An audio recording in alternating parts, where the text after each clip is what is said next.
జగిత్యాల జిల్లా బీఆర్ఎస్ అధ్యక్షులు గౌరవనీయులు విద్యాసాగర్ రావు గారు,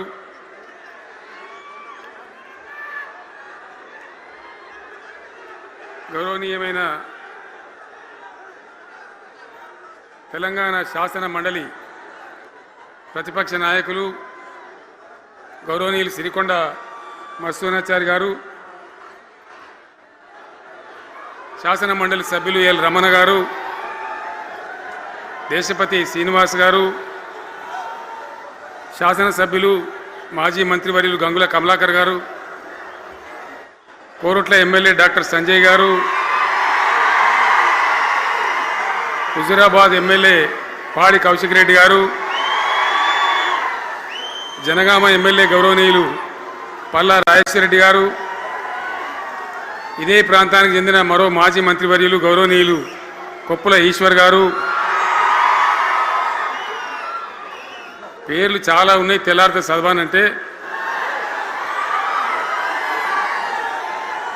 వేదికను అలంకరించిన మాజీ ప్రజాప్రతినిధులు, మాజీ జడ్పీ చైర్మన్లు, స్థానిక సంస్థల ప్రజాప్రతినిధులు, అందరికీ నా నమస్కారం.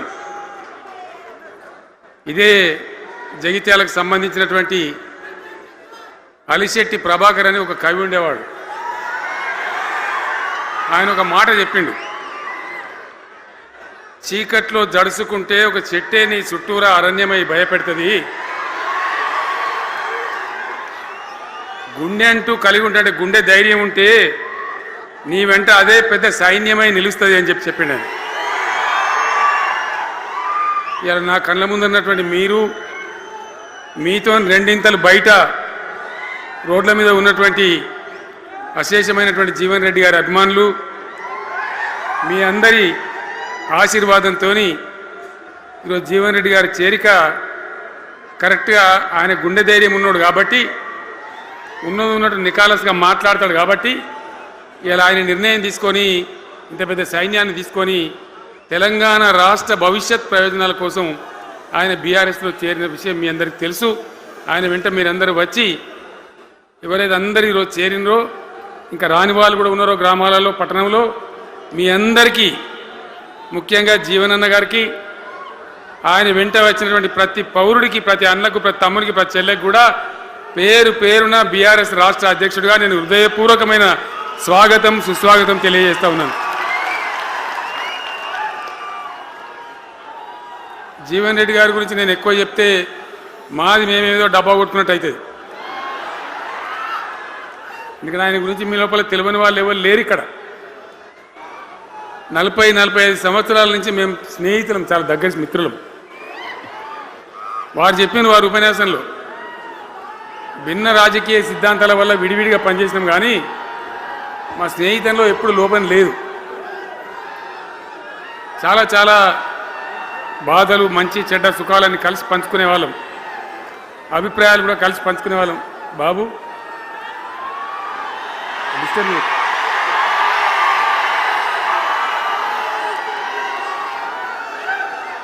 మంది లొల్లి పెట్టడం కూడా కాదురా వారు.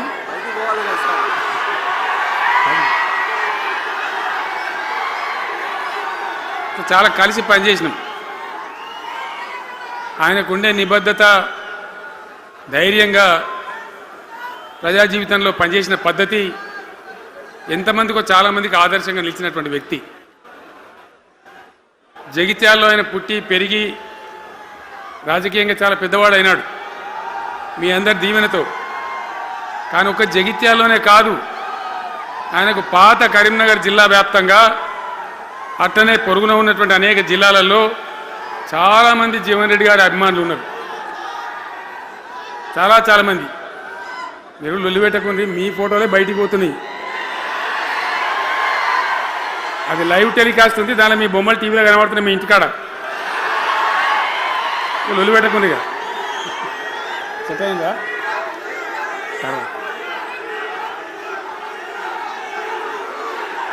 సో అట్లా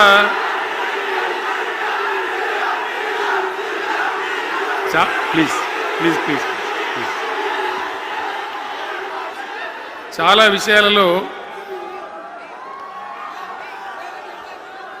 ఆయన ఎంతోమందికి ఆదర్శంగా నిలిచినాడు, పనిచేసినాడు.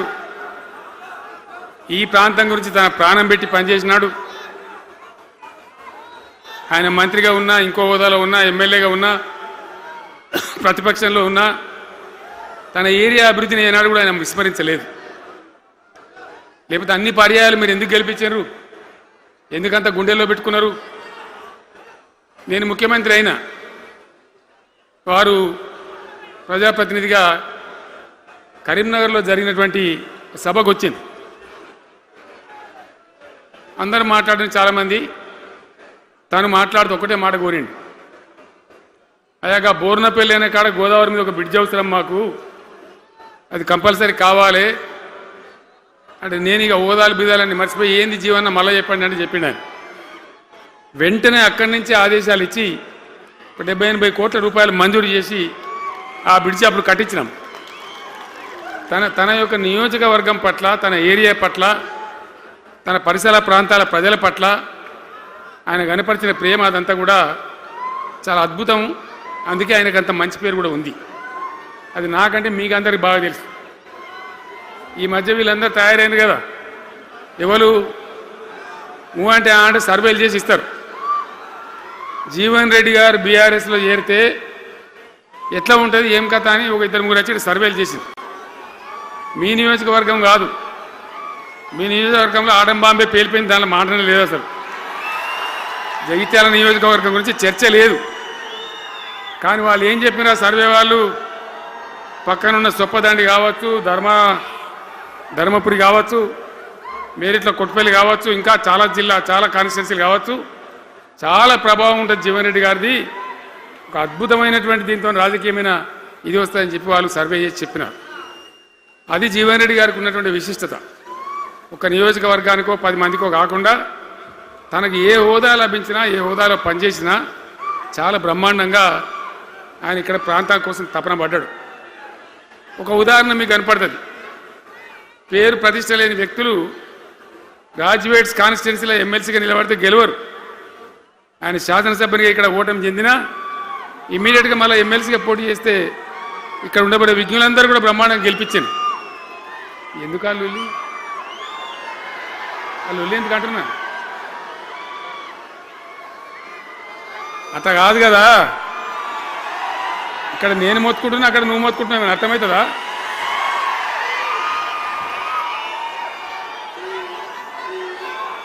ఏయ్ ఆగవా బాబు, ఆవిడ వెనక ఊరేటోడు మనోడేనా? విజయసారం మనోడేనా? మోపాయింట్ ఐడియా కూడా మనోడేనా? బుక్కుండా పెట్టు. ఇంత దూరం వచ్చి మనం ఇంత సభ పెట్టుకొని 4 విషయాలు ప్రజలకు చెప్పుకోవాలి కదా. మరి ఈ బట్టి అరుపులారిస్తే ఏం లాభం? సో అట్లా జీవన్ రెడ్డి గారు తన రాజకీయ ప్రస్థానాన్ని ఒక సమితి ప్రెసిడెంట్గా ప్రారంభించి ప్రజా సమస్యల మీద పోరాటం చేసి సివిల్ లిబర్టీస్లో కూడా అడ్వకేట్గా నాడు ఎంతోమందికి పౌర హక్కుల సంఘానికి కూడా మద్దతు ఇచ్చి అచ్చమైన నికార్సైనటువంటి ప్రజా కార్యకర్త నిరూపించుకొని అంచెలంచెలుగా ఎదిగి ఇంతకుముందే ఆయన చెప్పినట్టుగా అనేకమైనటువంటి పదవులు ఆయన చూసినాడు. పదవులైన కొత్త కాదు, బ్రహ్మాండంగా శాసనసభ్యుని గెలవడం, మంత్రి పదవులు అలంకరించడం, అనేక రంగాలలో అనేక రకాలుగా పనిచేయడం అంతా కూడా మీకు తెలుసు. నేను కొత్తగా చెప్పే అవసరం లేదు. నేను ఒక్కటే మాట మీకు మనవి చేస్తా ఉన్నా. జీవన్ రెడ్డి గారు నేను మొన్న కలిసినప్పుడు ఒక మాట అనుకున్నాం. మేము ఎట్లా ముందుకు పనిచేద్దాం ఏంది, మేము ఇద్దరు మూలకోలం అనుకొని ఒక కుటుంబంలో అన్నదమ్ములాగా పనిచేద్దామని చెప్పిన నేను. ఇంత ప్రేమగా అంటే మనం కుటుంబంలాగా ఈ పార్టీకి బ్రహ్మాండమైన ఒక పిల్లర్స్ లాగా పనిచేసి ముందుకు తీసుకొని పోదామని చెప్పి నేను చెప్పడం జరిగింది. ఈరోజు పార్టీలో వారు చేరిన వెంటనే చాలా బ్రహ్మాండమైనటువంటి మనకు ఒక ఊపు వస్తూ ఉంది. నేను జీవన్ రెడ్డి గారిని కోరుతా ఉన్నా, జగిత్యాల మందం కాదు, జగిత్యాల జిల్లా కాదు, పాత కరీంనగర్ జిల్లా కాదు, మీరు ఆదిలాబాద్ చూడాలి, నిజామాబాద్ చూడాలి, పరిసర జిల్లాలు చూడాలి. పార్టీ ప్రధాన కార్యదర్శిగా ఈ నిమిషం నుంచి నేను అపాయింట్ చేసుకుంటా ఉన్నాను. బ్రహ్మాండంగా ఈ ప్రాంతం అంతా కూడా మీ సేవలు అవసరం ఉన్నాయి పార్టీకి. అదే కాదు, 600 ఏది ఏమైనా ఏమవుతుందిడా 100% మళ్ళా బీఆర్ఎస్ గవర్నమెంట్ వస్తుంది. వస్తుందా? వస్తుందంటూ చేయలేవట్లు ఒకసారి కెమెరాలు కడ దింపురా బాబు. వస్తుంది కదా. ఇవాళ జీవన్ రెడ్డి గారు పార్టీలో ఏ బాబు కౌశిక్ రెడ్డి జర ఆగబట్టరు వాళ్ళు.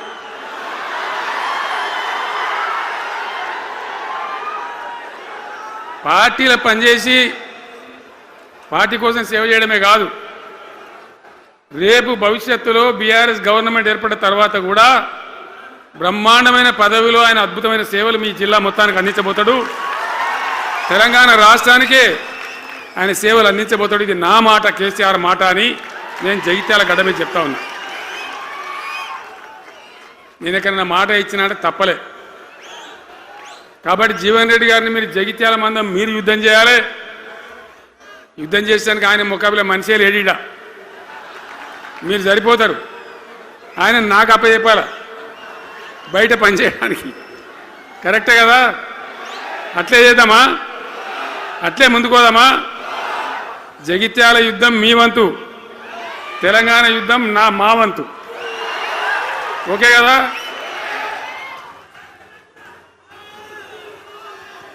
ఇప్పుడు ఏమైతుంది? ఏం కావాలి?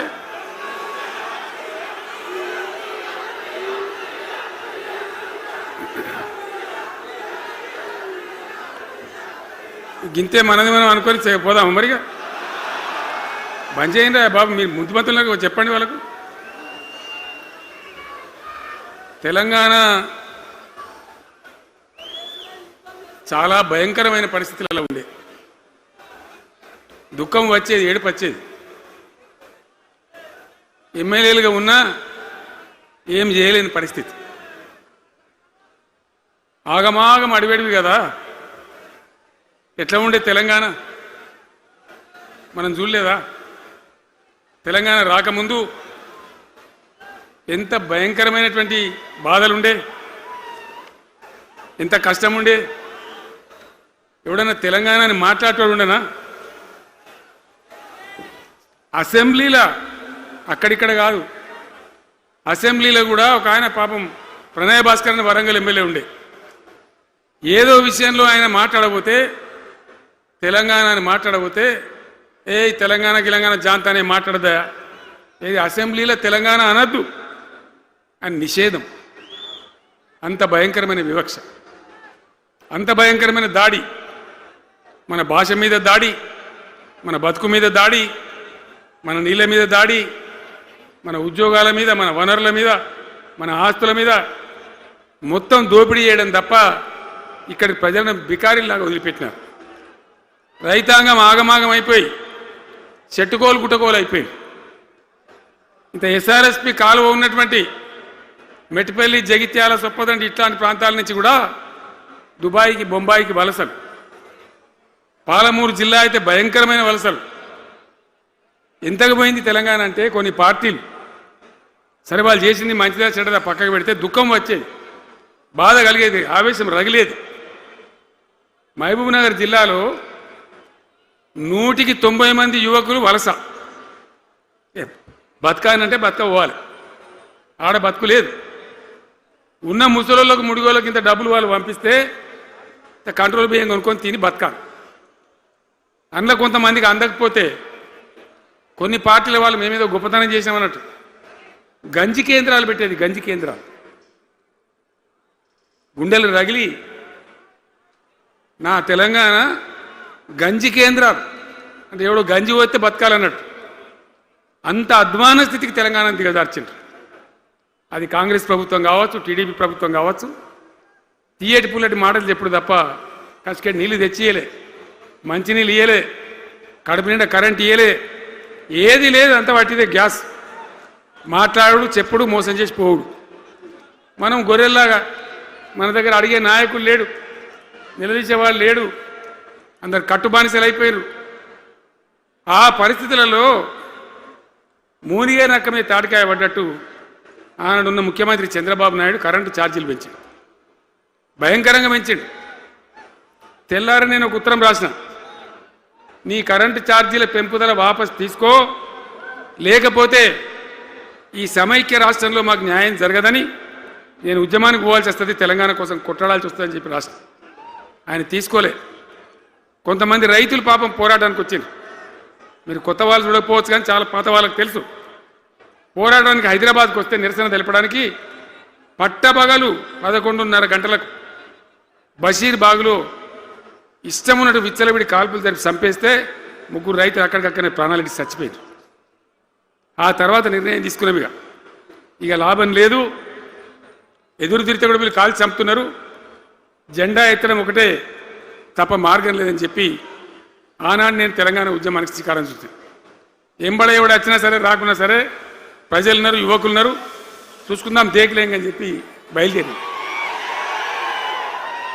బయలుదేరితే ఎక్కిరిచుడు ఏ వీడు బక్కపేదడు కేసీఆర్ గారు ఎవడో బొడి చేసి చంపేస్తాం అని ఒకడు మాట్లాడు, ఇది మగల పుట్టింది పుబ్బల పోతుంది ఇంకోడు మాట్లాడు, యాడికెళ్ళైతే హైదరాబాద్ తెలంగాణ వీడు దుకాణం పెట్టినని ఇంకోడు అనుడు, నానా రకాలుగా అవమానపరిచేటువంటి మాటలు మాట్లాడు.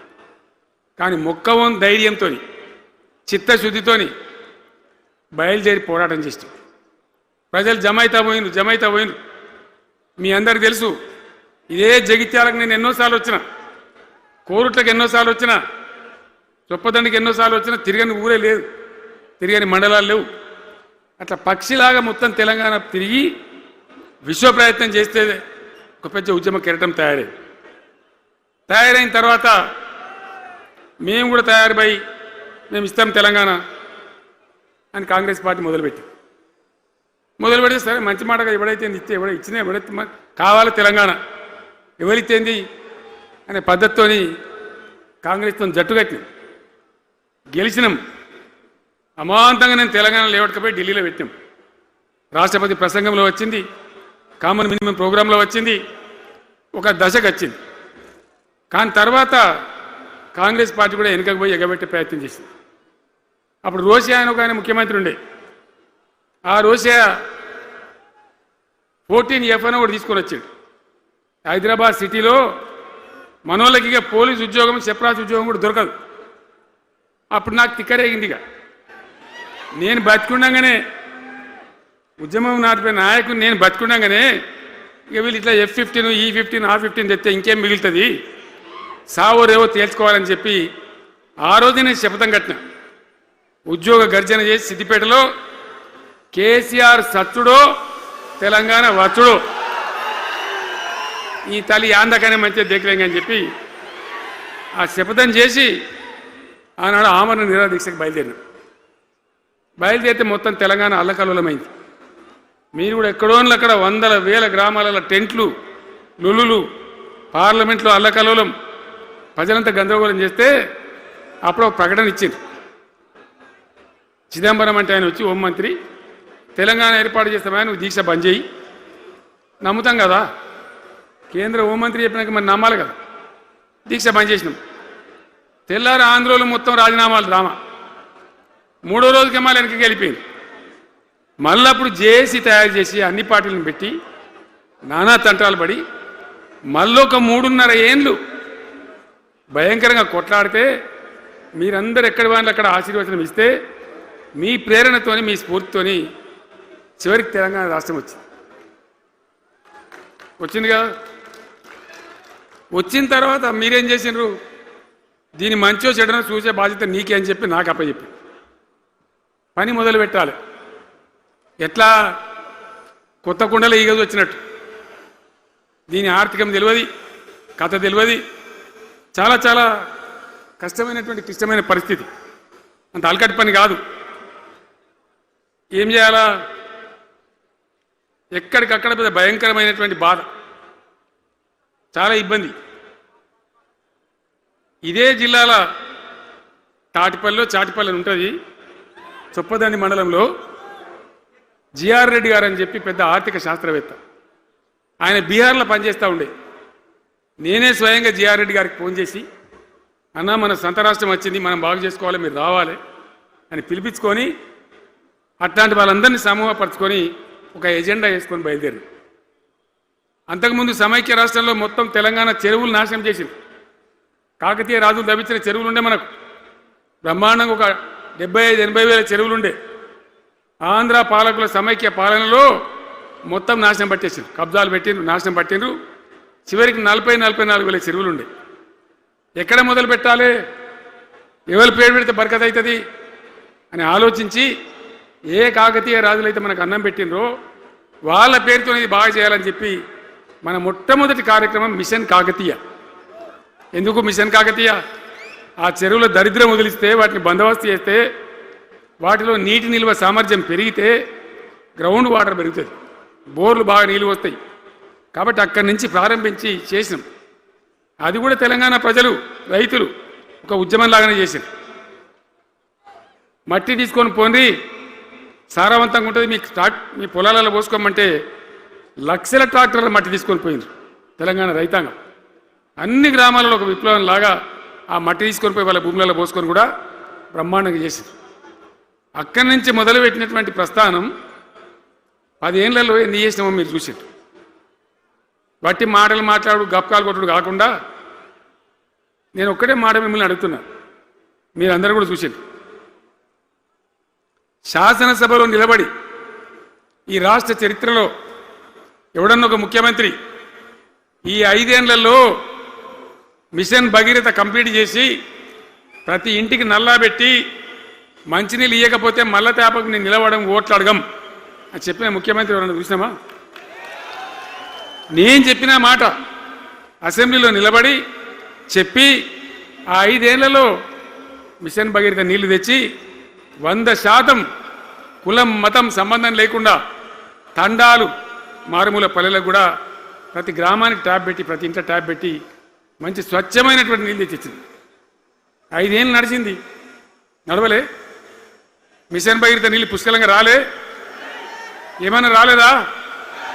వచ్చినాయా? మరి ఇప్పుడు ఏం రోగం పుట్టింది నాకు అర్థం కాదు. ఇప్పుడు ఎందుకు గుంటుతుంది అది? ఎందుకు నీళ్ళు ఎత్తలేవు? వస్తున్నాయా ఇప్పుడు? మరి ఏం చేయాలా? లాగులు వలగదాకా చంపాలి. మంచి మాట కాకపోతే ఏం చేస్తారు? మంచిగా కట్టిన ఇల్లు పెట్టిపోయి కదా, 5 ఏళ్ళు నడిచింది కదా, మరి మీకేం బీమారీ వచ్చింది నాకు అర్థం కాదు. ఇంతింత పొడుగు మాటలు మాట్లాడుతుందా? అడ్డం పొడుగు మాట్లాడుతుందా? పొద్దున్న లేతే కేసీఆర్ చావాలి, నువ్వు 1000 జన్మలు ఇచ్చినా నేను చావనా కొడుకు అనుకుంటున్నావు.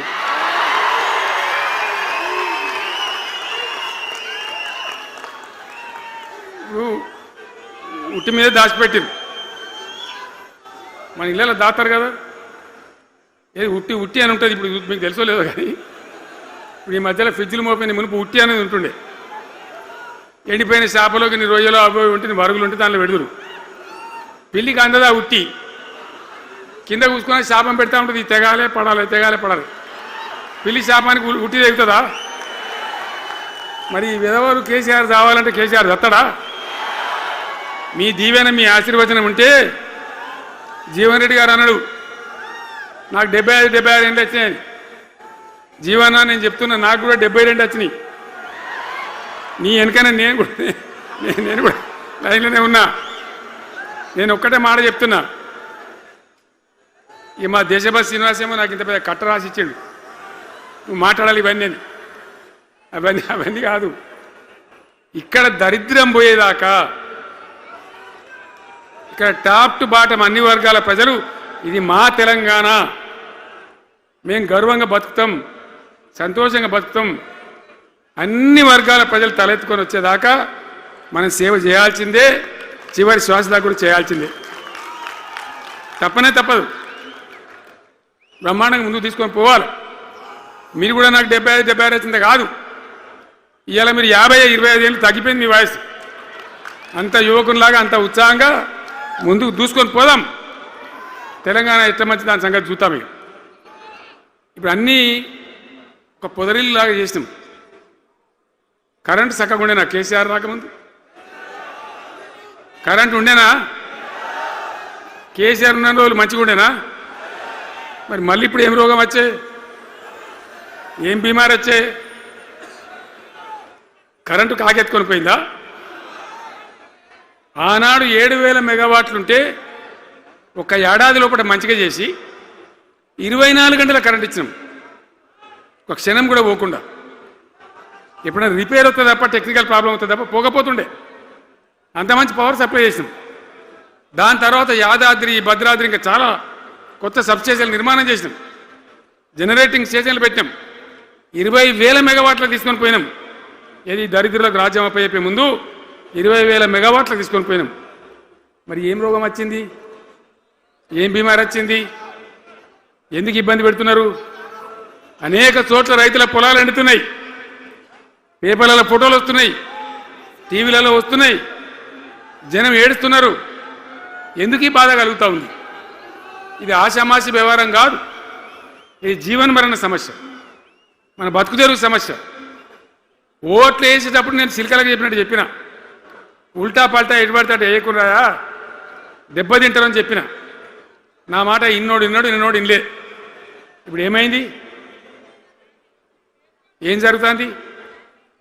ఆ రోజు నేను చెప్పిన, వీళ్ళు కనుక గెలిస్తే ఈ దుర్మార్గులు, వీళ్ళ గుండె లోపల తడి లేదు, వీళ్ళు రైతు బంధుకు రామ్ రామ్,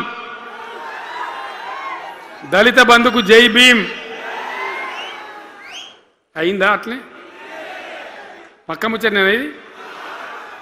ఇక ఇవాళ ఇప్పుడు జీవన్ రెడ్డి గారు చెప్పిండు, కాంగ్రెస్ వాళ్ళు సభ పెట్టినాడు, కాటారంలో బుడరంలో పెట్టినాడు. ఆడ పైసలు ఎత్తారట. ఇది ఒక్క తేపకేసే రైతు బంధు నెలకొక ఇస్తా, ఎకరానికా అంటే 2 నెలలకు ఒక ఎకరానికి అంతేనా? 6,000 వేసినాం. మా అంతా సిపాయిలని బొచ్చగొట్టుకుంటారు. ఆనాడు ఎట్లా పడేది రైతు బంధు? 10 రోజుల గ్యాప్లో మొత్తం రైతులకు వచ్చేసేది. టంగ్ మన సెల్ ఫోన్ మోగుతుండే, మంచిగా టింగున పోయి బ్యాంకుకి వెళ్ళి తెచ్చుకుంటుండే. ఎక్కడ పోయి మరి? ఏం మాట్లాడిండ్రు? ఉరుకుని బ్యాంకులో పోయి 2 లక్షలు 3 లక్షలు లోన్ తెచ్చుకోండి. తెల్లారే ఆనాడే సంతకం పెడతాం, లోన్లన్నీ మాఫీ అయినాయా? ఇట్లా అడ్డగోలు నోటికొచ్చిన మాటలు చెప్పి, ఇష్టం వచ్చిన కథలు చెప్పి అర్రాసు పాట పడినట్ట. కేసీఆర్ 10,000 ఇస్తాడా, మేము 15 ఇస్తాం. పింఛన్లు 2,000 ఇస్తాడా, మేము 4,000 ఇస్తాం. వికలాంగులకు 4,000 ఇస్తాడా, మేము 6,000 ఇస్తాం అనే వరకల్లా మన వాళ్ళు మోసపోయి. నేను చెప్పిన, ఇది మోసంరా నాయన, గోసపడతాము, ఇది అయ్యేది కాదు, ఆర్థిక పరిస్థితి లేదు అని నేను చెప్పిన. ఆ రోజే మీటింగ్లలో చెప్పిన. కానీ కొద్దిమంది ఆశపడితే ఏమైంది? 1.7%తో బీఆర్ఎస్ ఓడిపోయింది. మనం కూడా 39-40 ఎమ్మెల్యేలు గెలిచినాం. ఇంకో 10 మంది కొద్ది తేడాతోనే ఓడిపోయింది. అయితే 1.7% తేడాతోనే బీఆర్ఎస్ ఓటమి పాలైంది. సరే, మంచి మాట. మరి వచ్చిన ప్రభుత్వం పనిచేయాలి కదా, వాళ్ళకు కూడా అవకాశం ఇవ్వాలి కదా. సరే, మన నాన్న వాడవిడ కొంత దుంకులాడినా నేను మాట్లాడలే, నీ బయటికి రాలే, తక్కువ 1-2 సార్లు తప్ప రాలే. వాళ్ళకు కూడా ఛాన్స్ ఇవ్వాలి, అవకాశం ఇవ్వాలి. మనం ఎక్కసంతో ఉండొద్దు. చేయని ఏం పరిపాలన చేస్తారో చేయని, మంచిదే కదా అని చెప్పి అనుకున్నాం. మరి ఏమైతుంది? ఎక్కడ చూసినా చిల్లర మాటలు తప్ప ఒక్కటంటే ఒక్కటన్నా నిర్మాణాత్మకమైన కార్యక్రమం ఉందా? ఒక్కటన్నా ఏదైనా గొప్ప స్కీమ్ మొదలుపెట్టిందా? ఒక పొదరిల్లులాగా, వడ్డించిన విస్తరలాగా తెలంగాణ మీకు అప్పచెప్పింది. ఎన్నిటల నంబర్ 1 తెలంగాణ. మంచినీళ్ళ సప్లైల నంబర్ 1, కరెంటు సప్లైల నంబర్ 1, పర్ క్యాపిటల్ తలసరి ఆదాయంలో నంబర్ 1, రాష్ట్ర స్థూల ఉత్పత్తి జిఎస్డిపిల నంబర్ 1. ఎన్నిట్లలో కేంద్ర అవార్డు రావాలి. అంత బాగా చేసిన తెలంగాణ 2.5 ఏళ్లలో ఇలా ఎవ్వని మాట్లాడించినా రైతులను మాట్లాడితే గొడవ వైడుతున్నారు.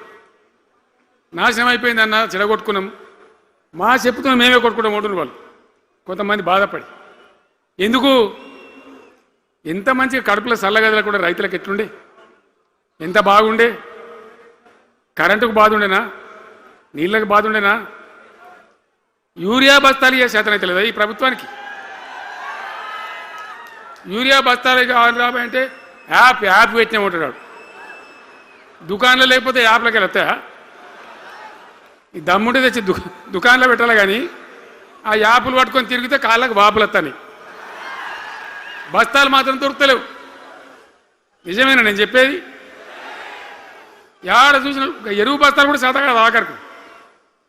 అంతకుముందు కాంగ్రెస్ గవర్నమెంట్ ఉన్నప్పుడు అట్లే ఉండే, పోలీస్ స్టేషన్లో పెట్టి అమ్మిండ్రు యూరియా బస్తాలు. ఇవాళ మళ్ళా చెప్పుల లైన్లు, కాళ్ళకు వాపులు రావాలి. ఆటో రిక్షానికి చెప్తే 10 బస్తాలు వేసిపోరాబోయంటే పొలం కాడ వచ్చి ఎత్తుండే. ఇలా యూరియా కోసం ఇంత బాధన. ఇది ఎంత అసమర్థమైన ప్రభుత్వం, ఎంతగాని శాతగాని ప్రభుత్వం. అన్నిటికీ బాధనే కదా. బంగారం లాగున్న రైతులు ఎంత ఆనందంగా ఉండే. వానాకాలం పంటలు పండితే తడిసిన ధాన్యం కాడికెళ్ళి కొని మొత్తం బ్రహ్మాండంగా రైతులకు డబ్బులు బ్యాంకులు వేసేది, మధ్య దళారు లేకుండా. మా గంగుల కమలాకర్ వేసేది, చేయి మీద కూర్చున్నాడు సివిల్ సప్లైస్ మినిస్టర్గా, కొట్లాడి తీసుకుపోయి వేసేది. రైతులకు ముందుగా పోవాలి, వాళ్ళు పోయి మళ్ళీ సెకండ్కి పని చేసుకోవాలి. ధాన్యం అమ్మిన డబ్బులు వచ్చేది, ఇటు రైతు బంధు పైసలు వచ్చేది. రైతులు మోతాదు లేకుండ్రి, మంచిగా పని చేసుకున్నారు. ఇప్పుడు ఏమైంది? ఎరువు అనే యాపు, రైతు బంధు కోసం మొగులు చూడాలా, అది నెలకో ఎకరానికి వస్తుంది. ఇప్పుడు జగిత్యాల కేసీఆర్ సభ అంటే మళ్ళీ ఇలా పైసలు విడుదలన్నట్టు. రైతు బంధు రావాలంటే మళ్ళీ సభ పెట్టను అయింది. మూడో కిస్తు రావాలంటే మళ్ళీ ఏమన్నా కేసీఆర్ సభ పెట్టాలి. ఇక అంతేనా? ఇది ప్రభుత్వమా? ఒక 75,000 కోట్లు ఇచ్చినాం మనం రైతులకు. 75,000 కోట్లు. మా పల్లరాజశేఖర గారు ఉన్నాడు ఎక్కడున్నాడు. ఇవి అయినప్పుడు రైతు బంధు అధ్యక్షుని ఉండే రాష్ట్రానికి ఎమ్మెల్యేగా లేకుండే ఈయననే నిలబడేపించింది. 73,000 కోట్ల పైచీలకు డబ్బులు అనాయాసంగా సునాయాసంగా రైతు ఖాతాలకు పంపించింది. ఇప్పుడు ఏం రోగం వచ్చింది, ఏం బీమారి వచ్చింది? అచ్చా, ఇంకో మాట మీరు నాకు చెప్పాలి. ఈ కాంగ్రెస్ సిపాయిలు ఏం మాట్లాడదు ఎలక్షన్లో? కేసీఆర్ అంటాడు చక్కగా చేస్తలేడా, మేము చాలా సిపాయిలము, చాలా అనుభవం ఉన్న పార్టీ మాది, బ్రహ్మాండంగా చేస్తాం, మీకు 6 సందమామలు 7 సూర్యులు పెడతామన్నారు అన్నారు కదా, ఆయన నరికినారు కదా. ఇలా రాష్ట్ర ఆర్థిక ఆదాయం ఎందుకు దిగజారిపోయింది? దయచేసి ఆలోచన చేయండి. కేసీఆర్ ఉన్నప్పుడు రియల్ ఎస్టేట్ ఎట్లా ఉండే, రైతుల భూముల ధరలు ఎట్లుండే, హైవే పక్కకుంటే 2 కోట్లు 3 కోట్లు, డాంబర్ రోడ్ పక్కకుంటే ₹1 కోటి ధీమా ఉండే రైతులకు. ఇంట్లో అమ్మాయిందిరా పెళ్లి చేయాలంటే పావడంత అమ్మి చేత పోవా, వా దగ్గర అమ్మి చేత బిల్డింగ్ కట్టుకుంటా. ఈరోజు అమ్మేటోడు ఉన్నాడు కానీ కొనేటోడు లేడు. నిజమేనా ఈ మాట? నిజమా కాదా? ఏమైంది మరి? ఏం రోగం వచ్చింది? రాష్ట్రంలో ఏ వాళ్ళని మాట్లాడించినా, ఎవరిని అడిగినా ఇదే బాధ. ఈ విధంగా రైతుల భూముల ధరలు పడిపోయినాయి, రాష్ట్ర ఆర్థిక పరిస్థితి పడిపోయింది, మంచినీళ్ళకు గోసపడాలి, రైతాంగం అన్నిటికీ గోసపడాలి. ఇవాళ మక్కలండి, మక్కలు వచ్చినాయి, పెడితే కొంటమని చెప్పారు, కొనకపోతే కొనమని చెప్పారు. ఈ శాతగాని దొంగతనం ఎందుకు? లోపల అధికారులకేమో కొనకూడదని చెప్తున్నారు, మీది కొంటమని చెప్తున్నారు. మక్కలు కొనే ధీమా ఉందా? ఇవాళ కొంటుండ్రా? వడ్లు కొంటుండ్రా? కొనకపోగా మళ్ళీ ఇంకా బోనస్ ఇస్తామని ఒక బోగస్ మాట. ఎవరికైనా నచ్చిందా? బోనస్ వస్తుందా? వాటిదే బోనస్, అంత బోగస్. ఈ విధంగా పంట వేసిన కాడి నుంచి పంట కొనుగోలు దాకా బీఆర్ఎస్ ప్రభుత్వం అయినా నిలబడ్డది, రైతులకు తోడుగా నిలబడ్డది, రైతులను ఆదుకున్నది. ధాన్యం తడిసిపోతే కూడా కొన్నది, కానీ ఇలా రైతాంగం అంతా ఆగమాగం. రైతు బంధు ఎప్పుడవుతుందో తెలియదు, ధాన్యం కొనరో తెలియదు, కొంటే పైసలు తొందరగా వస్తాయో రావో తెలియదు. చాలా సతమతమవుతున్నారు. రైతులను మాట్లాడితే చాలా తప్పు చేసుకున్నాం సార్, పొరపాటు అయిపోయింది అని బాధపడుతున్నారు. చేనేత కార్మికులు మంచిగా ఉండ్రి, మళ్ళీ వాళ్ళ ఆత్మహత్యలు స్టార్ట్ అవుతున్నాయి. వాళ్ళకి ఇచ్చే ఆర్డర్లన్నీ బంద్ చేసిండ్రు. ఇంకెవరికి ఇస్తారట కమిషన్ల కోసం, అది వాళ్ళని అవస్థ పెడతా ఉన్నారు. ఉద్యోగులు ఆనాడు మనం 72% ఇచ్చినాం. వాళ్ళు తెలంగాణ ఉద్యమంలో పనిచేశారు కాబట్టి టీఎన్జిఓ అంటోళ్ళు సమైక్య రాష్ట్రంలో కూడా వాళ్ళ ఉనికి పొడగొట్టుకోలే. టీఎన్జిఓగానే ఉన్నారు తెలంగాణ ఎన్జిఓలుగా. కాబట్టి వాళ్ళని గౌరవించి గుర్తించి బ్రహ్మాండంగా 72% పిఆర్సీ ఇచ్చినాం. ఇలా 7 రూపాయలను ఇచ్చిండ్రా, 7% అని ఇచ్చిండ్రా. ఏమైంది? ఏం బీమారైంది? ఎంతమందిని మోసం చేస్తారు? ఆఖరికి వస్తే పరిస్థితి ఏంది? ఇలా రాష్ట్రంలో రిటైర్డ్ ఉద్యోగస్తులకు కూడా వాళ్ళకి రావాల్సిన బకాయిలు, వాళ్ళు దాచుకున్న డబ్బులు వీళ్ళు ఇచ్చే మెహర్బానేం లేదు, ఆ డబ్బులు కూడా ఇచ్చే పరిస్థితి లేదు. ఆటో రిక్షా కార్మికులు మాట్లాడితే అన్నయ్య ఈరోజు పనికి మాలిన ఫ్రీ బస్సు పెట్టిండ్రు, మా పొట్ట కొడుతున్నారు, మేము నాశనం అయిపోయినారు, వాళ్ళు ఏడుస్తూ ఉన్నారు. పిల్లలకు అది నేమ్ పెట్టలే. ఆయన కాంగ్రెస్ ముఖ్యమంత్రి అయినా రాజశేఖర రెడ్డి గారు ఉన్నప్పుడు పెట్టిండు. ఇది ఫీజు రియంబర్స్మెంట్ అనే స్కీమ్, మంచి లాభం జరిగింది. నేను దాన్ని కొనసాగించిన. ఇలా మొత్తం బీసీలకు ఎస్సీలకు పిల్లలందరికీ ఫీజు రియంబర్స్మెంట్ రాక 10-12 వేల కోట్ల బకాయిలు పెడితే వాళ్ళు ఆగం, వాళ్ళు రోడ్డున పడరు. కోర్టుకు పోతే పిల్లల దగ్గర వసూలు చేసుకోని చెప్పి కోర్టులు చెప్తా ఉన్నాయి. వాళ్ళ గతి ఏం కావాలి? ఇప్పుడు ఎవరిని కదిలిచ్చినా ఈ రాష్ట్రంలో, ఎవరిని మాట్లాడించినా, ఒక విద్యార్థిని మాట్లాడినా, ఒక రిటైర్డ్ అయిన ఉద్యోగిని మాట్లాడినా, పనిచేస్తున్న ఉద్యోగిని మాట్లాడినా, రైతాంగంతో మాట్లాడినా ప్రతి వాడు ఒక అసంతృప్తి, ఒక బాధ, మాకేదో అన్యాయం జరిగినటువంటి పరిస్థితిలో మాట్లాడుతూ ఉన్నారు. పిల్లల పాపం చదువుకునే వాళ్ళు ఉంటే వాళ్ళకి విదేశాల్లో సీట్లు వస్తే 20 లక్షల రూపాయలు ఇచ్చినాం. అంబేద్కర్ పేరు మీద, జ్యోతిబా పూలే పేరు మీద ఎస్సీ పిల్లలకు, బీసీ పిల్లలకు, ఓసీలలో కూడా నిరుపేదలకు ఇచ్చినాం. ఇలా దాన్ని బంద్ పెట్టినారు. వాళ్ళు ఆగమైపోతూ ఉన్నారు. అన్నీ కూడా సర్వనాశనం చేస్తూ ఉన్నారు. అన్ని స్కామ్లు, కుంభకోణాలు, భూ కబ్జాలు. పొద్దున్న లేస్తే పేపర్ తిప్పితే బాధ కలిగేటువంటి పరిస్థితులు. సో ఈ రకంగా సింగరేణి, అద్భుతంగా ఉన్న సింగరేణి నాశనం చేసి ఇలా బొగ్గులకు స్కామ్, సివిల్ సప్లైస్ల స్కామ్, మొత్తం అని కూడా స్కామ్లు, దోపిడీ తప్ప ప్రజలకు పనిచేసే పరిస్థితి లేదు. మరి ఏం జరగాల? కాంగ్రెస్ వాళ్ళు చెప్పిన మాటలు వింటే ఈ మాటలు కోటలు దాటినట్టు ఇష్టం ఉన్నట్టు చెప్పారు. చివరికి ఏందిరా ఇప్పుడు 2.5 ఏళ్ళు గడిచిపోయింది. మరి ఏంది కథ? కాకికి పెడదామంటే కంకెడి లేవు, పిట్టకి పెడదామంటే పిడికెడి లేవు. వటియే ముచ్చట్లు, వటియే మాటలు తప్ప ఎక్కడ ఏం జరిగింది లేదు. ఏ డిపార్ట్మెంట్లో కానీ, ఏ రంగంలో కానీ, ఒక ఇరిగేషన్లనా, ఒక కరెంట్లనా, ఇంకో దానిలనా, ఒక అర్బన్ డెవలప్మెంటా, రూరల్ డెవలప్మెంటా ఏమైనా జరిగిందా? ఆనాడు మన పల్లెలు బాగు చేసుకోవాలని చెప్పి దేశంలోనే ఎక్కడ లేని విధంగా పల్లె ప్రగతి కార్యక్రమాలు చేసినాం.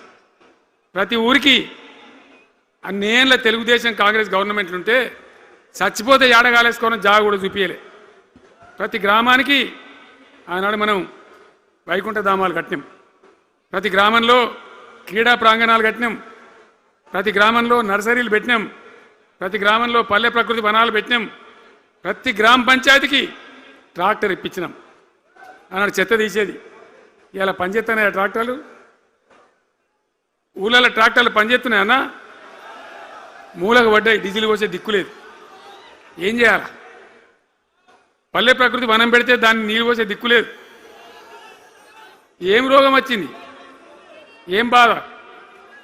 డీజిల్ లేదా? ఆ తెలివి కూడా లేదా? ఆ రోజు నేను చెప్పిన ఆర్థిక శాఖ కార్యదర్శిని పిలిచి అవసరమైతే ఎమ్మెల్యేల జీతాలు బంద్ పెట్టుంది కానీ గ్రామ పంచాయతీల డబ్బులు మాత్రం విడుదల చేయండి అని చెప్పినండి. అంత టెన్షన్గా డబ్బులు పంపించేది, కార్యక్రమాలు జరిగేది, గ్రామాలు మంచిగా ఉండేది. అది నాశనం పట్టిండ్రు. మున్సిపాలిటీలు అయితే మురిక్కుపాలు అయిపోయినాయి. మరి ఏం చక్కగా ఉన్నట్టు? ఏం బాగున్నదన్నా?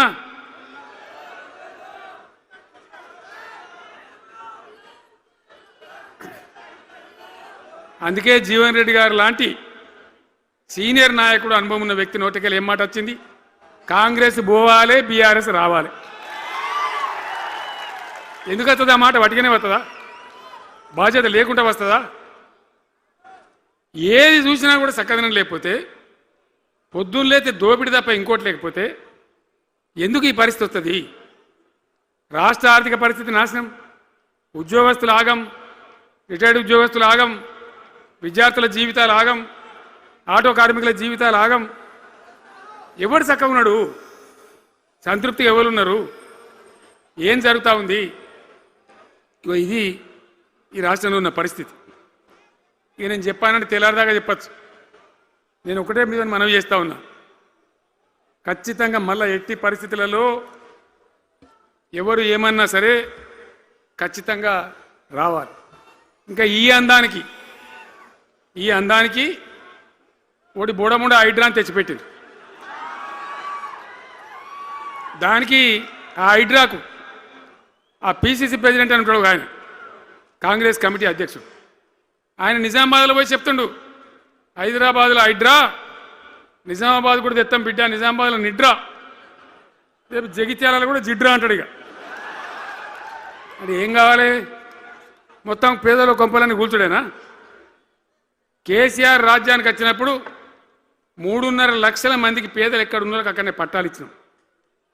వాళ్ళని ఆగం చేయకుండా పాపం గరీబోళ్ళు 3.5 లక్షల కుటుంబాలకు హైదరాబాదు చుట్టుపక్కల వేరే పట్టణాల్లో కూడా పట్టాలు ఇచ్చిన, వాళ్ళని బతకనిచ్చినాం.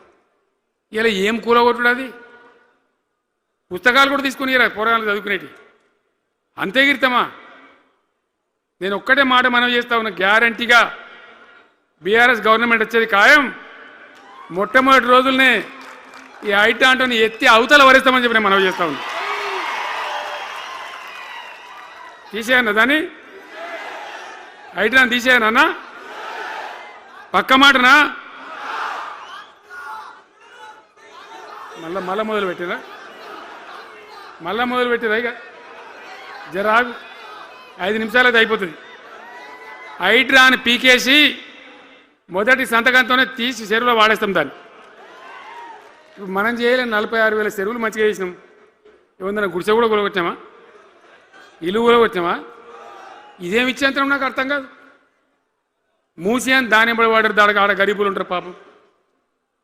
మూసి ఎంబడిన గరీబులను వాళ్ళని ఏమి ఏడిపించడు? పొద్దున్న లేతే వాళ్ళు నిద్రపోకుండా, వాళ్ళ కంటి మీద కొనుక్కు లేకుండా, అది ఎవడు చేసే ప్రాజెక్ట్ అయ్యేది కాదు, పీకేది అవుతుందా? 15,000 ఇల్లు కూడా కొడతారట. ధర్మమేనా అది? ఈ రకంగా ఒకటి పనికి మాలిన హైడ్రా తెచ్చి మూసి అది చెయ్యాలి, మూసి మంచిగా చేయాల్సిందే వద్దనేవాడు అన్నాడు. అన్ని వేల ఇల్లు కూడా కొట్టడం ఎందుకు నాకు అర్థం కాదు. అలా ఏం లేదు, భూములు కబ్జా పెట్టే రియల్ ఎస్టేట్ దందా తప్ప దానిలో ఏం లేదు. మూసి ప్రజల కోసం కాదు, నగర ప్రజల కోసం కాదు, ఈజీగా చేయగలిగిన దాన్ని, మామూలుగా చేయగలిగిన దాన్ని నాశనం బట్టి దానికి కథం పడతా ఉన్నా. ఏది చూసినా కూడా ఒక రకమైన దోపిడీ, ఒక రకమైనటువంటి గుండాగిరి, అరాచక వ్యవస్థతో ముందుకోతున్నారు తప్ప ప్రజా సంక్షేమాన్ని కాంక్షించి ఒక్క స్కీమ్ కూడా రాలే. ఇరిగేషన్ ప్రాజెక్టులు అన్ని పండబెట్టిరు. ఏం రోగం? ఒకనాడు కాకతీయ కాలువ మీద, మన వరద కాలువ మీద మోటార్లు పెడితే ఏం కోసాది? మా శంకరెడ్డి చెప్తా ఉండే ఇంతకుముందు, 1000 మోటార్లు పెట్టుకుంటే వచ్చి కోసుకపోదురు, లారీలు మోటార్లు ఎత్తుకపోదురు. ఇదే వరద కాలువ మీద కేసీఆర్ రోజులు వాడన్నా మాట్లాడిందా? మాట్లాడలే. చివరికి ఏం చేసింది మీరు మంచిగా వినాలి. వీళ్ళు మామూలు పని చేస్తలేరు, మన జీవితాలకే బాంబులు పెడుతున్నారు. ఆ రోజు కూడా నరేంద్ర మోడీ ప్రధానమంత్రిగా ఉండే ఆయన ఏం చేసిండు? కరెంటు మోటార్లకు మీటర్లు పెట్టాలి, నువ్వు పెట్టాలి కేసీఆర్ అని నా మీద ఒత్తిడి. నేను చెప్పిన నా పానం పోయినా సరే, చచ్చినా సరే నేను మీటర్ పెట్టా అని చెప్పిన. పెట్టలే. 30,000 రూపాయలు కట్ చేస్తే నీకు అన్నాడు, కట్ చేసిండు. రాష్ట్ర ప్రభుత్వానికి వచ్చేటువంటి ఆదాయం 30,000 కోట్ల రూపాయలు వదులుకొని కూడా తెలంగాణలో నేను కరెంటు మీటర్ పెట్టనియలే. నేను ముఖ్యమంత్రి ఉన్నాను రోజు. ఇవాళ ఏం చేసింది తెలుసా వీళ్ళు? మీకు తెలియలే, మీరు అమాయకులున్నారు. ఢిల్లీకి పోయి ఒప్పుకున్నారు. ఒప్పుకొని ఏం చేసినారు? అయ్యా బాంచని మీటర్లు పెడతాము, మాకు ఆ పైసలు ఇయ్యండి. కేసీఆర్ వద్దన్నారు కదా మేము తీసుకుంటాము అని ఆ డబ్బు తీసుకొని వీళ్ళే ఈ గవర్నమెంట్ పోయి సంతకం పెట్టి ఇప్పుడు మొదలైతే ఇక ఇప్పుడు వస్తాయి మీటర్లు. ఎదుర్కొందామా? మీటర్ల ఎదురుపాటును యుద్ధం చేద్దామా? కొట్లాడదామా? ఏమన్నాం మనం? నాకు అర్థం కాదు. రైతులు మంచిగా ఉండాలి, వ్యవసాయం మంచిగా ఉండాలి, పల్లెలు బాగుండాలి, వృత్తి పనులు బాగుండాలి. ఇప్పుడు యాదవులకు ఒక గొర్రెలు ఇప్పించినాం. ఇప్పుడు వస్తున్నాయి ఆ గొర్రెలు? వినబడతలేదు. బంద్ అయినాయా? ఎందుకు బంద్ అయినట్టు? మరి దానికి ఏం రోగం వచ్చే? మరి ఎవరికి ఇచ్చినట్టు? చేపలు పట్టే వాళ్ళ కోసం చేప పిల్లలు వేసినాం, ఇప్పుడు వేస్తాను రా. మరి ఎవరికి చేసినట్టు? వృత్తి పని వాళ్ళకు ఉండదు, ఎవరికి ఉండదు. బీడీ కార్మికులు ఉన్నారు, నాకెవ్వరు దరఖాస్తు ఇయ్యలే, ఇవాళ అడగలే. అప్పుడప్పుడు మా తులవమ్మ చెప్పేది, అన్న వాళ్ళ పరిస్థితి బాగుండదు పేదరికంలోనని చెప్పేది. మా అంతటా మేమే ఆలోచించుకొని బీడీ కార్మికులకు పెన్షన్ తెచ్చినాం. మొత్తం భారతదేశంలో ఏ రాష్ట్రంలో ఇస్తారా? వాళ్ళకి పెన్షన్లు పెంచుతామని ఎగబెట్టినరా? వాళ్ళకు కాదు, ఎన్ని ఆశలు ఇంట్లో ఉన్న ఆడపిల్లకు 5 లక్షలు మహాలక్ష్మి అనే పేరు పెట్టి 2500 నెలకిస్తామని ఇచ్చిండ్రా? రూపాయి వచ్చిందా? అట్లా ఎన్ని 6 గ్యారంటీలు, 420 హామీలు. స్కూటీలు ఎక్కడ వాయే? స్కూటీల్లో మనలే, ఇంకా స్కూటీలు ఎక్కడి? ఏమన్నా నచ్చినాయా? మరి నేను ఏమంటున్నా అంటే దయచేసి మీరు ఆలోచన చేయాల్సింది, ఇలా ఈ సభలో మాట్లాడుతున్నా మీరు వింటున్నాను కాదు, యావత్ తెలంగాణ వింటున్నది. తెలంగాణ ప్రజలందరికీ నేను కోరుతాను, నేను చెప్పిన నిజమా అబద్ధమా? ఏం జరుగుతూ ఉంది తెలంగాణలో? ఈ సందర్భంలో ఖచ్చితంగా ప్రజల మంచిని కోరే ప్రతి వాళ్ళు ఒకటి కావాల్సిందే, మళ్ళా తెలంగాణ పునర్నిర్మాణ యజ్ఞం మళ్ళా ప్రారంభం కావాల్సిందే. దాన్ని ఎవడు ఆపలేడు. జర గాచారం బాలేకపోతే దెబ్బతింటాం, అంత మాత్రం చేత ఆగిపోతామా? ఊకుందామా? పోరాటం చేయాల్సిందే, వీళ్ళని నిలదీయాల్సిందే. ఖచ్చితంగా తెలంగాణ పునర్నిర్మాణ ప్రక్రియ, ఆ యజ్ఞం మళ్ళా ప్రారంభం కావాల్సిందే. తెలంగాణ ప్రజలు గెలిచి నిలవాల్సింది. మొత్తం ప్రాజెక్టు పండబెట్టినండి. పాలమూరు ఎత్తిపోతల పథకం 90% పూర్తి చేసినాం. కొద్దిపాటి డబ్బుతో అయిపోతుంది. వలసల జిల్లా, కరువు జిల్లా వాళ్ళ నాశనం పట్టిండ్రు. అన్ని అబద్ధాలు. ఒక్కటి కూడా ఒక క్రియాన్వితమైనటువంటి ప్రజలకు పనికొచ్చేటువంటి ఏ రకమైన నిర్మాణాత్మక పని లేకపోగా కూల్చివేతలు, కాల్చివేతలు, పోలీస్ దాడులు, ఎవడన్నా ఎదురుగా మాట్లాడితే మరి పట్టుకపోవడు. ఇది రాజకీయమా? ఈ రకమైన కథన? దయచేసి మీ అందరితోని నేను కోరేది ఒకటే, చాలా సంతోషం. నేను జగిత్యాలకు వచ్చిన సందర్భంలో జీవన్ రెడ్డి గారు వెంట మీరు తండోపతండాలుగా తరలి వచ్చాను. సభలో ఉన్నదానికంటే బయట చాలా ఎక్కువ మంది ఉన్నారు. మేము రాగా చూసినాం, తోవలో చాలా చీరి చేస్తూ ఉన్నారు. మీరు వచ్చిండ్రు, మీ అందరికీ మళ్ళొక్కసారి నేను స్వాగతం చెప్తా ఉన్నా. జీవనన్నతో పాటు బ్రహ్మాండంగా పనిచేద్దాం, ముందుకు పోదాం. ఈ జగిత్యాల జైత్ర యాత్రనే మళ్ళీ మన రాజకీయ శక్తుల పునరేకీకరణ చేసుకుంటూ మనం విజయం సాధించే వైపుగా పోవాలి. తప్పక విజయం సాధించాలి. తెలంగాణ పునర్నిర్మాణ యజ్ఞం పునఃప్రారంభం కావాలి. ముందుకు పోయి మనం విజయం సాధించాలని కోరుకుంటూ మీ అందరికీ కూడా పేరు పేరున ప్రతి ఒక్కరికి ధన్యవాదాలు తెలియజేస్తూ నేను సెలవు తీసుకుంటా ఉన్నా. జై తెలంగాణ, జై తెలంగాణ. సలవడరేంది గట్టిగా చెప్పాలి. జై తెలంగాణ, జై తెలంగాణ. ధన్యవాదాలు.